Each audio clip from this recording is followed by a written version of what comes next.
ආයිබෝ. ඉතින් වෙනදා වගේම ඕගොල්ලෝ අපේ ස්ටේජ් විත් රත්නපුර YouTube channel එකත් එක්ක සම්බන්ධ වෙලා ඉන්නේ. ඉතින් අපි අද කරන්න හදන වීඩියෝ එක පොඩ්ඩක් අපි ඕගොල්ලන්ට පැහැදිලි කරලා දෙන්නම්. ඉතින් ඕගොල්ලෝ දන්නවනේ අපේ සාලී ගුරුතුමා අපේ වීඩියෝ එකට සම්බන්ධ වෙලා ඉද්දී ඉතිහාසය පිළිබඳ වීඩියෝ එකක් තමයි අපි ඕගොල්ලන්ට ගෙන්න සූදානම් වෙලා ඉන්නේ කියලා ඕගොල්ලෝ දන්නවා. ඔව්. ඒ විදිහටම අද දවසේ අපි පණ්ඩුකාභය රජු පිළිබඳව ඔබගේ නුවණ වර්ධනය කරන්න අපේ සාලී ගුරුතුමයි සහ මම අද අපේ YouTube channel එකේ ඕගොල්ලන්ට වැඩසටහනක් ගෙන්න සූදානම් වෙලා හිටියේ. ඒ ආකාරයට අද දවසේ අපිත් එක්ක සම්බන්ධ වෙන සාලී ගුරුතුමාට ආයුබෝවන් කියලා අපි පිළිගන්නවා. ආයුබෝවන් සනස්. ඉතින් අද දවසේ අපි කතා කරන්න හදන්නේ පණ්ඩුකාභය රජු ගැන. පණ්ඩුකාභය රජු ගැන කතා කරන්න කලින් අපි කැමතියි අපේ සාලී ගුරුතුමාගෙන් දැනගන්න මේ පණ්ඩුකාභය රජතුමාගේ දෙමව්පියන් ගැන පොඩ්ඩක් අපිට විස්තරයක් දෙන්නකෝ අපේ මේ YouTube channel එක නරඹන අපේ යාළුවන්ට. සනස් පණ්ඩුකාභය රජතුමාගේ දෙමව්පියෝ ගැන කතා කරනකොට මේක දීර්ඝගත ඉතිහාසගත කතාවක් තියෙනවා. ඉතින් ඒකත් අපි වැඩසටහනේ කතා කරමු. මම කෙටියෙන් මේකට පිළිතුරක් දෙන්නම්.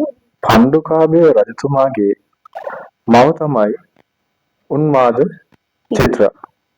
එතකොට තාත්තා තමයි දීඝගාමිනී. එතකොට අපි ඊටු ඉතිහාසික කතාව අපි වැඩසටහන ගමු. මම කතා කරමු. මම හිතන්නේ ඒක අපේ දරුවන්ට ලේසියි. එහෙනම් බලන යාළුවෝ දැන් දන්නවා පණ්ඩුකාභය කුමාරයාගේ මව තමයි උන්මාද චිත්‍රා. පියමයි දීඝගාමිනී. ඉතින් මේ ආකාරයට අපේ සාලී ගුරුතුමා පණ්ඩුකාභය රජුගේ දෙමව්පියන්ගේ විස්තර ටික අපිට කියා දුන්නා. අපි ඊළඟට අපේ සාලී ගුරුතුමාගෙන් අහන්න කැමතියි මේ පණ්ඩුකාභය රජතුමාගේ ජීවන රටාව පිළිබඳව අපිට පොඩ්ඩක් පැහැදිලි කරලා දෙන්නකෝ අපේ මේ යාළුවන්ට. සනාෂ් මම කිව්වර දීර්ඝ ඉතිහාසගත කතාවක් තියෙනවා කියලා. එතකොට මේ කතාවේදී සියලුම කතා ටික මම සරලව අපේ මේ වැඩසටහන් බලන දුවල පුතාලට පැහැදිලි වෙන විදිහට සරලව කියා දෙන්න බලාපොරොත්තු වෙන සනාෂ් මේ වැඩසටහන තුළ. සනාෂ් ලංකාවේ ප්‍රථම රජතුමා විදිහට පිළිගැනෙන්නේ විජය රජතුමා. විජය රජතුමාගෙන් පස්සේ රජ වෙනවා පණ්ඩු වාසුදේව. ඊට පස්සේ පණ්ඩු වාසුදේවගේ බිරිඳ විදියට ඉන්නේ බද්දකච්චායනාව. මෙන්න මේ පණ්ඩු වාසුදේවටයි බද්දකච්චායනාවටයි ඉන්නවා පුතාල 10යි එක දුවෙකුයි ඉන්නවා. එතකොට දැන් ඉස්සර තියෙනනේ පුතේ මේ ඔය නිමිති පාඨක කියන බමුණ ඉඳලා තියෙනවා. ඒ ළමයි වැඩෙනකොට ඒ ළමයිගේ ඉපදුනාට පස්සේ එයාලා අනාගතේ මොනවා වගේ වේද කියන්නේ හැකියාව තිබුණු ඒ ශිල්පිය දත්තු පිරිස ඉඳලා තියෙනවා. දැන් මෙන්න මේ උන්මාද චිත්‍රාගේ ශරීරයේ තියෙන ලක්ෂණ එයාගේ කොහොමද මොනවා කෙනෙක් වේද කියලා බලන්න ගෙදරට ගෙන්නනවා නිමිති පාඨක බමුණ. ඊට පස්සේ කියන මෙන්න මේ නිමිති පාඨක බමුණ කියනවා මෙන්න මේ උන්මාද චිත්‍රාවගෙන් දවසක පිරින් පුතෙක් බිහි වුණොත් උන්මාද චිත්‍රාවගේ සොහොයුරා ඒ කියන්නේ පණ්ඩු වාසුදේවගේ බද්දකච්චායනාගේ අර පිරිමි දරුවෝ ටික ඝාතනය කළ රජ වෙනවා කියලා කියනවා. ඊට කලින් දැනගන්න ඕනේ මේ දුවට ඇයි උන්මාද චිත්‍ර කියන්නේ කියන එක. උන්මාද චිත්‍ර කියන්නේ සනාච් එයාගේ රූප ස්වභාවය දුටුවන් මේ වශී කරනවා. ඒ තරම ලස්සන තනත්තිය. එහෙනම් තමයි යාගේ නම පට බැඳෙන්නේ උන්මාද චිත්‍ර කියලා. ඉතින් මේ කතාව ඇහුවාම මොකක්ද මොකද කරන්නේ? ඉතිහාසගත ලිඛිත සාක්ෂි වලට අනුව මේ උන්මාද චිත්‍රාව සිර කරන්න. එහෙම නැත්නම් එයාව වෙනමම තියන්න කතා වෙනවා. කතා වුණාට පස්සේ උන්මාදව චිත්‍රාව සිර කරනවා කියන එක්ටැන්ගේ එක සිර කරනවා. සිර කළාට පස්සේ මේ වන විට බද්දකච්චායනාවට ඉන්න සොහොයුරු. දැන් වල ඒ සොහොයුරු ඇවිල්ලා තමන්ගේ ජනාවාස ගොඩනගාගෙන ඉන්නවා. එක සොහොයුරෙක් ඉන්නවා දීඝ.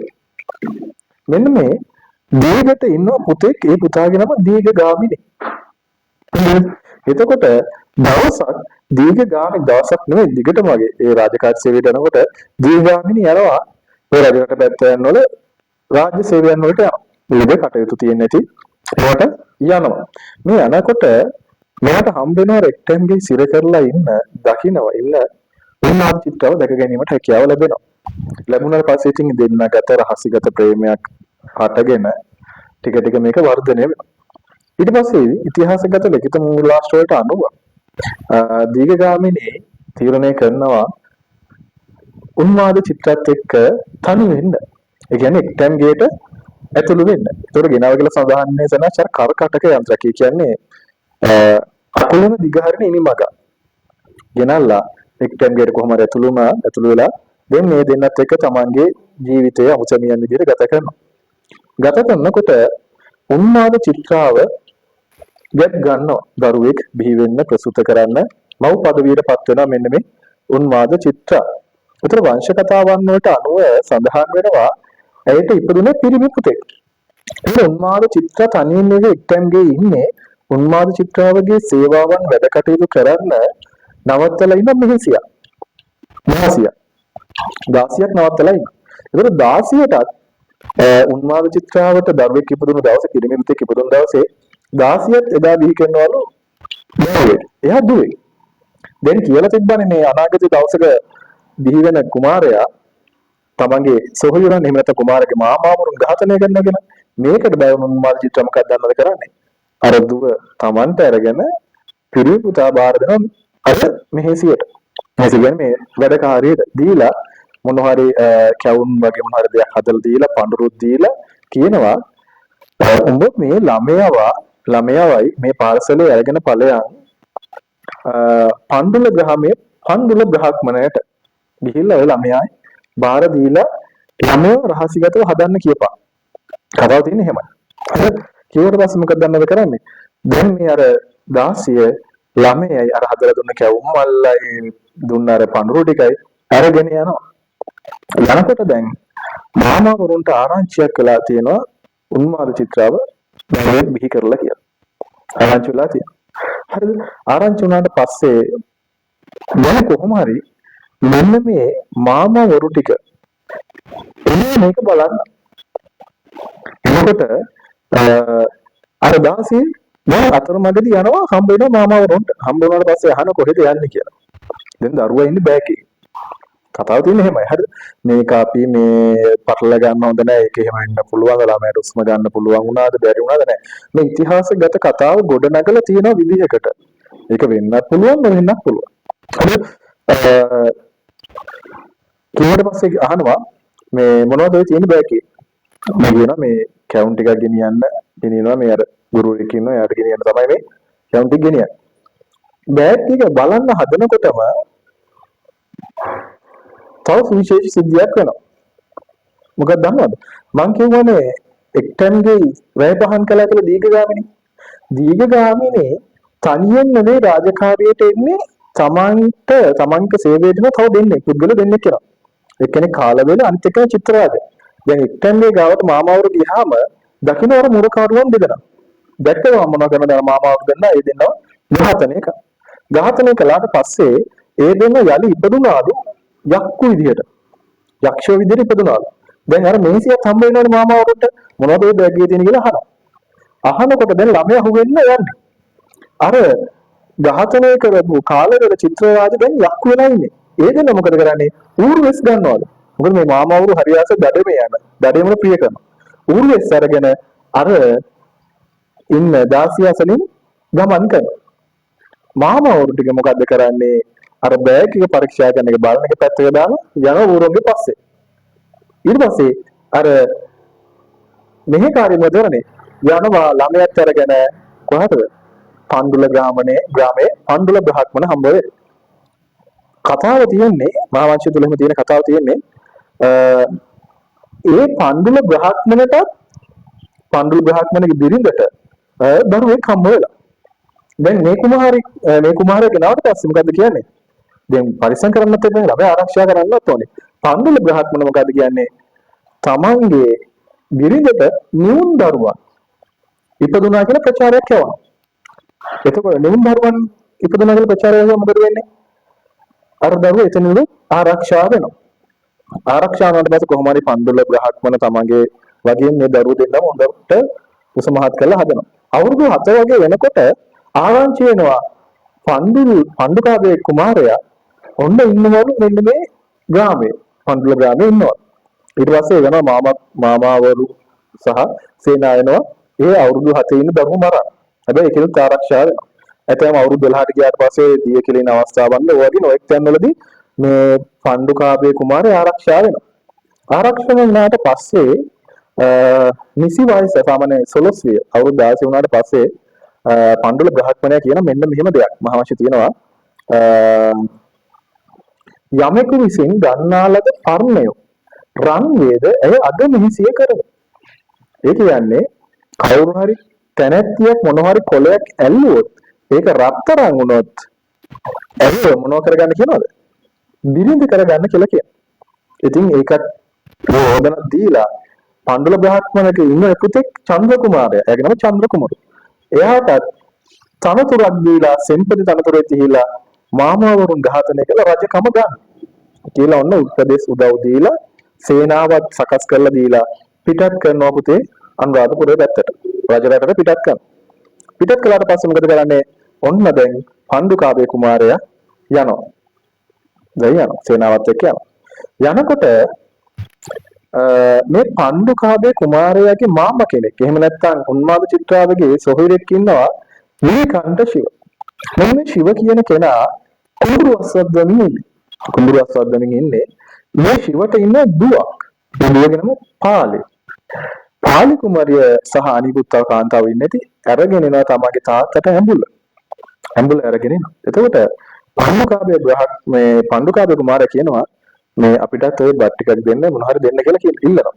ඊට පස්සේ ඇය නුගපත් කනවා. නුගපත් කල්ලා තමයි ඒව තමයි දෙන්නේ. ආහාර දෙනකොට මේ ගත්තු නුග මොන පාට වුණා කියනද? රත්තරන් පාට වුණා. දැන් ඩග්ගල් තමන්ගේ ගුරුවරයා දුන්න ඕදන මොකක් වුණා මොකද්ද? යමෙකු විසින් ගන්නාලද පර්ණය රන් වේද ඇය අගමෙහි සිය කරව. මතක් වෙලා මොකක් කරනවද? අර බිරිඳව අර කුමාරිකාව අරගෙන පලා යන තමන්ගේ බිරිඳ කරගන්න. අර රත්තරන් වුණ හින්දා නුගපත් රත්තරන් වුණ හින්දා පාලි කුමාරියට නම් පට බැඳෙනවා ස්වර්ණ පාලි කියලා. එහම දැන් බිරිඳත් අරගෙන ගිහිල්ලා යනවා මාමාවරුන්ට පහර දීලා ඝාතනය කරා. රිටිගලට යන්නේ. ඊට පස්සේ දැන් අනිකුත් මාමාවරුන්ට ආරංචි වෙනවා දැන් කුමාරයා එනවා. පණ්ඩුකාභය කුමාරයා එනවා යුද්ධ කරලා රජකම ගන්න. ආරංචි වුණාට පස්සේ එක තව මාම කෙනෙක් ඉන්නලු අබය. මෙන්න මේ අබය කියන මාමා පණ්ඩුකාභය කුමාරයාත් එක්ක ගීසමකට එළඹෙනවා. පුතුනි නුඹ ගඟෙන් එගොඩ පාලනය කරලා මෙගොඩට නොයව. ඒක පාලනය කරන්නේ මේගොල්ලන්ට එන්න එපා කියලා කියනවා. නමුත් ඒ ගීසම ප්‍රතික්ෂේප කළා පණ්ඩුකාභය කුමාරයා මොකද කරන්නේ? මාමාවරුන් ඝාතනය කරනවා. ඒක තමයි කතාව තියෙන්නේ. ඝාතනය කරනකොට අර ශිව මාමා, ඒ කියන්නේ තමගේ බිරිඳගේ තාත්තවයි අර ගීසමකට ආපු අබේ මාමයි මරන්න නැතුව ඉතුරු අය එක්කම මොනා කළා කියනවද? ඝාතනය කළා කියලා කියනවා. ඝාතනය කළා අලුතින් රාජධානියක් ආරම්භ කරනවා අනුරාධපුර රාජධානිය. එතන මේ කතාව තුළදී තවත් ඉතිහාසගත කතා වෙනත් තොරතුරු සහිත ඇයි එහෙම තෝරගත්තේ අනුරාධපුර කියනකොට ඒක විවිධ ගොඩක් කතාන්දර තියෙනවා. දැන් පණ්ඩුකාභය රජතුමාගේ ජීවන කතාව ගැන කියනකොට ඔය ටික තමයි ප්‍රධාන වෙන්නේ. ඒකට පණ්ඩුකාභය මේ දැන් වීඩියෝ එක බලලා දුව පුතාලා දැනගන්න ඕනේ. පණ්ඩුකාභය කුමාරයාගේ අම්මා තමයි කවුද? උන්මාද චිත්‍රා. ඒ වගේම තමයි පණ්ඩුකාභය කුමාරයාගේ තාත්තා තමයි වීරගාමිණී. පණ්ඩුකාභය කුමාරගේ බිරිඳ ස්වර්ණ පාලි. ඒ වගේම පණ්ඩුකාභය රජතුමාගේ ගුරුවරයා පණ්ඩුල බ්‍රහ්මණ. ඒ වගේ තමයි සෙන්පතියා සෙන්පති තනතුරේ හිටියේ පණ්ඩුල බ්‍රහ්මණගේ පුතා චන්ද්‍ර කුමාරු. අතර මේ විදිහට ඇවිල්ලා ක්‍රිස්තු පූර්ව මට මතක විදිහට 437 වගේ රාජ්‍යත්වයට පත් වෙනවා. අනුරාධ මුල් කරගෙන රාජ්‍යත්වයට පත් වෙනවා. ඒ වගේම ක්‍රිස්තු පූර්ව 367 වෙනකම් රාජ්‍ය කරලා තියෙනවා. වසර 70ක්. ඒතර මෙතුමා දැනට තියෙන රජ පෙළපත්වල රජ කරපු රජවරු අතුරින් ලන්දිව දීර්ඝ කලක් රජකම් කළ රජතුමා විදිහට ඉතිහාසගත වෙනවා පණ්ඩුකාභය කුමාරයා. ඔය ඉතින් ඊටමත් පැහැදිලිව අපේ සාදීන ගුරුතුමා පණ්ඩුකාභය රජතුමාගේ අතීත කතාව පිළිබඳව අපිට විස්තරයක් කළා. සර් දැන් මේ පණ්ඩුකාභය රජතුමාගේ ඉතිහාසයේ කතාව වගේම මේ ඉතිහාසයේ කතාවේ සිදු වුණ විශේෂ කරුණු තියෙනවානේ. ඉතිහාසයේ කතාවේ මෙන්ම රජ පාලනයේ රජකම් මේ තමන්ගේ පාලන ප්‍රදේශය පාලනය කරද්දී සුවිශේෂී කරුණු සිදු වෙන්න ඇතිනේ. අපිට ඒව පොඩ්ඩක් මේ අපේ YouTube channel එක නරඹන යාළුවන්ට පොඩ්ඩක් විස්තර කරන්න. ඔව් සනාශ වටිනා ප්‍රශ්නේ. පණ්ඩුකාභය රජතුමා වැදගත් වෙන මෙන්න මේ විදියට. අලුතින් නව රාජධානියක් ආරම්භ කළ පාලකයා විදියට තමයි අනුරාධපුරේ. ඒ වගේම ලංකාවේ වැඩිම කලක් පාලනය කරපු රජතුමා විදියට. ඒ විතරක් නෙවෙයි සනාශ් මේ පණ්ඩුකාභය රජතුමා ගැන කතා කරනකොට මෙතුමා සලකන්නේ ඉතිහාසය තුළ මෙරට පාලනය කළ මේ ලංකාව පාලනය කළ ප්‍රථම රජතුමා විදියට පිළිගන්නේ පණ්ඩුකාභය. ඒ වෙන විජය ගන්න නැත්තේ. විජයත් රජ වෙලා කියලා සඳහන් වෙනවා. මේකයි. දැන් විජය රජතුමා ලංකාවේ රජ වුණාට විජය රජතුමා මේ දේවල් කළා. මේ වැව් වමුණු හැදුවා. මේ විහෙර විහාර කළා. මේ දේවල් කළා කියලා සඳහනක් අපිට තාම හම්බ වෙලා නැහැ. හැබැයි පණ්ඩුකාභය රජතුමා මොනවද කළා කියලා සඳහන් වෙනවද? ලක්දිව වැව් ඉදි කළා කියලා සඳහන් වෙනවා. වැව්. ඒ කියන්නේ රාජ්‍ය මැදිහත් වීම යටතේ වැව් තැනවීම ආරම්භ කළ රජතුමා විදිහට පණ්ඩුකාභය මොකක් වෙනවද ඉතිහාසගත වෙනවා. එසේ ඉදි කරපු වැව තමයි අභයහෙවත් බසවක් කුලම වැව. ඒ විතරක් නෙවෙයි ගාමිණී වැව, ජයවාපිහෙවත් ජය වැව ඔයගේ රාජ්‍ය මැදිහත් වීම යටතේ වැව් කළා පණ්ඩුකාභය රජතුමා. අනිත් එක තමයි පුතේ මේ වන විට බුදුදහම ලැබිලා නැහැනේ. ඒ වුණාට භික්ෂුන් වහන්සේලා තැන් තැන් වල වැඩ හිටියා. මොකද ඉන්දියාවයි ශ්‍රී ලංකාවට සමීප සමුදායක් තිබුණා. ඇතැම් වෙලාවට භික්ෂුන් වහන්සේලා වැඩ ඉඳින්නත් ඇති. නමුත් බුද්ධ ආගම මුල් බැසගෙන බුද්ධ ආගම මේ අපේ රටේ ප්‍රධාන ආගම බවට පත් වෙලා තිබුණේ නැහැ ඒකත්. එතකොට පණ්ඩුකාභය රජතුමාගේ ආගම විදිහට සැලකන්නේ බ්‍රාහ්මණ. මොකද ගුරුවරයා බ්‍රාහ්මණ, එයාගේ සෙන්පතියක් බ්‍රාහ්මණ. ඒ වයින්ද අපිට විශ්වාසයක් කරන්න පුළුවන් සමහරවිට බ්‍රාහ්මණ ආගම අදහන්නේ නැති. හරිද? එතකොට පණ්ඩුල බ්‍රාහ්මණයාගේ සියලුම ආගම් වලට කිසිම අඩුවැඩියක් නොකොට සියලුම ආගම් වලට සර්ව සාධාරණව උදව් උපකාර කළා තියෙනවා. හරිද? ඒ කාලේ තිබිලා තියෙන සෑහෙන වන්දනාමානකම්. ඒ කියන්නේ ඉර හඳ ගස් ගල් තාරකෝයි ස්වභාවික වස්තුන් වන්දනාව, ඒ වගේම යක්ෂ වන්දනාව, දේව වන්දනාව, මලවුන් පිදීම වගේ වන්දනාවක් තිබිලා තියෙනවා. තව ආජීවක පරිබ්‍රාජක, නිගණ්ඨ, හරිද? කුම්භාණ්ඩ, පායණ්ඩ, පබ්බජිත ඔය ශාස්ත්‍රවල එක කට්ටිය ඉඳලා තියෙනවා. ආගමික නායකයෝ ඉඳලා තියෙනවා. ඒ වදහන අයිද ඉඳලා ඔක්කොටම උදව් උපකාර කළා කියලා සඳහන් වෙනවා. පණ්ඩුකාභය රජතුමා ආගමික සාහනශීලී ප්‍රතිපත්තිය අනුගමනය කළ රජ විදිහට ඉතිහාසගත වෙලා තියෙනවා. පැහැදිලිද? ඒ වගේම තමයි නගර මනාව සැලසුම්කරණය කරලා තියෙනවා. ඒ වගේම නගර සනීප ආරක්ෂාව විශේෂයෙන්ම පණ්ඩුකාභය රජතුමා නගර නිර්මාණය කරගෙන යනකොට ඔය මල මිනි ඉවත් කරන්න, පසල සෝදන්න, ඔයගේ දේවල් කරන්න නගරෙ පිළිතුරු තබාගෙන වෙනකොට සැඩොල් කුලයයි පත් කළා දුන්නා කියලා ඉතිහාසගතව මහාවංශාදී කතාවල සඳහන් වීමක් කරනවා. ඔය තමයි පණ්ඩුකාභය රජතුමාගේ ඉතිහාසෙදී වැදගත් වෙන්නේ. ඔව් සර්. දැන් සර් අපිට ඉතාමත් අපූර්වට පණ්ඩුකාභය රජතුමාගේ අතීත කතා සහ ඔහු පණ්ඩුකාභය රජුගේ විශේෂ තොරතුරු අපිට පැහැදිලි කරලා දුන්නා. සර් අපි දැනගන්න කැමති දැන් මේ පණ්ඩුකාභය රජතුමාගේ විස්තර වලින් විභාගෙට එන්නේ. දැන් සාමාන්‍ය පෙළ විභාගය තමයි අපිට ප්‍රධාන කොට ගන්න තියෙන විභාගය. සාමාන්‍ය පෙළ විභාගෙට අනුමාන කරලා එන්න පුළුවන් ප්‍රශ්න මොනවද කියලා අපිට පොඩ්ඩක් සනාශ කෙටි ප්‍රශ්න පත්‍රයේ සාමාන්‍ය පෙළ විභාගයෙන් ඉඳලා තියෙනවා. මෙන්න මේ ප්‍රශ්න. මෙරට පාලනය කළ ප්‍රථම රජතුමා මේ කවුරුද? ඔන්න අහලා උත්තරේ පණ්ඩුකාභය. අනිත් කාරණාව තමයි පණ්ඩුකාභය රජතුමාගේ සේවාව. ඊපියක් නම් කරා ඔය ටික අහලා තියෙනවා. හරිද? ඔය ටික තමයි සාමාන්‍යයෙන් ඕලෙල් ප්‍රශ්න පත්‍රයේ තුලදී ඇහෙන්නේ. ඒක සාමාන්‍යයෙන් අනිත් කුඩා පන්ති වලදී නම් අහනවා පණ්ඩුකාභය රජතුමා කරපු වැව් මොනවද? ප්‍රථම වැව්. නින් කුමක්ද? හැබැයි ඕලෙල් ප්‍රශ්න පත්‍රයේ දාන්න පුළුවන් පණ්ඩුකාභය රජතුමා ඉදි කළ වැවක් කොන්නේ. එතකොට අභිජව බසවර කුලම. හරිද? තව අහනකොට පණ්ඩුකාභය රජු හඳුන්වු වෙනත් නමක් සඳහන් කරන්නේ. ඕලෙල් ප්‍රශ්න වලදී අහගන්නේ උදාහරණ ISC හතරට වගේ ප්‍රශ්න වලදී අහන්න පුළුවන් පණ්ඩුකාභය රජතුමා හඳුන්වලා දෙනවා මේ පණ්ඩුවව. එතෙන් තැන් වල හඳුන්වලා දෙන පකුණ්ඩක චෝර. ඒ කියන්නේ චෝර කියන්නේ හොරා කියන්නේ. හොරා කියන්නේ පිටු කරා. මාවල අම්බලේ රජකම ගත්තේ ඔරෙක් කියලා සලකලා තියෙනවා. හරිද? ඔහොම අහන්න. තව අහන්න පුළුවන් මෙරට වැඩිම කාලයක් පාලනය කළ රජු කවුද?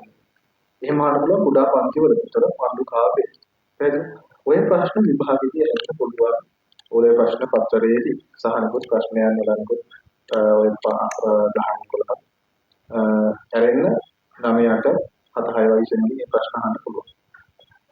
ඔව් ඉතින් අද දවසේ අපිත් එක්ක සම්බන්ධ වෙලා අපේ ශාලී ගුරුතුමා ඉතාමත් අපූර්වට අපේ පණ්ඩුකාභය රජතුමා පිළිබඳව විස්තරයක් කියා දුන්නා. ඉතින් ඕගොල්ලෝ අපේ YouTube channel එක තවමත් subscribe කරලා නැත්නම් YouTube channel එක subscribe කරන්න, share කරන්න, comment කරන්න, like කරන්න කියලා අපි මතක් කරනවා. ඉතින් අද දවසේ වීඩියෝ එක අවසන් කරන්න තමයි සූදානම් වෙලා ඉන්නේ. ඉතින් අද දවසේ අපිත් එක්ක සම්බන්ධ වෙන්න ශාලී ගුරුතුමාටත් බෙහෙවින්ම ස්තුතිවන්ත වෙනවා. එහෙනම් අපි අපේ අද ගෙනාපු වීඩියෝ එක අවසන් කරමු. ආයුබෝවන්. ආයිබෝවන්.